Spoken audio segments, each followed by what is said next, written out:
మాణిక్యవీణాముఫలాలయంతీం మదాలసాం మంజులవాగ్విలాసాం మహేంద్రనీలద్యుతికోమలాంగీం మాతంగకన్యాం మనసా స్మరామి.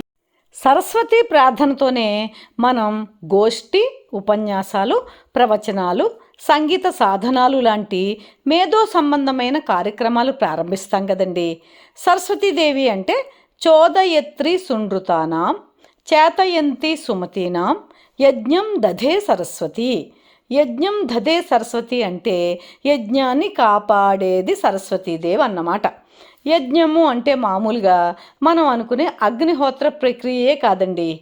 యజ్ఞం అంటే యజ పూజాయాం అంటే మనసారా జాగ్రత్తగా పూజ చేయుట అని అర్థం. మనం మాట్లాడడం కూడా యజ్ఞం లాంటిదే. యజ్ఞానికి అగ్ని ఎలా కావాలో మన వాక్కు అంటే మాటల్లో కూడా అగ్ని ఉంటుందండి. మన ఉపనిషత్తుల్లో చెప్పినట్లుగా దేవతలు అంతా మన శరీర వివిధ భాగాలకు అధినేతలుగా ఉంటారండి. అగ్ని నాలుకకు అధినేత. నాలుక చేసే ముఖ్యమైన పనులు తినుట, అనుట. అలాంటి నాలుకను స్వాధీనంలో పెట్టుకుంటే మంచిగా మాట్లాడడం ద్వారా మనం అందరినీ మెప్పించి పురోభివృద్ధి చెందగలం కదండి. మంచిగా తినడం వల్ల శరీరము మంచి నడవడికకు కావలసిన శక్తిగల అవయవాలు కలిగి ఉంటుంది. ఈ నాలుక అనే అగ్నిని నియంత్రించేది సరస్వతీదేవి. యజ్ఞం దధే సరస్వతి అన్నమాట. సరస్వతీదేవి చోదయంతి సునృతానాం అంటే మంచి పనులు చేయడానికి ప్రేరణ ఇస్తూ ఆ పనులు చేయడానికి అవసరమైన వనరులను కూడా సమకూరుస్తుంది.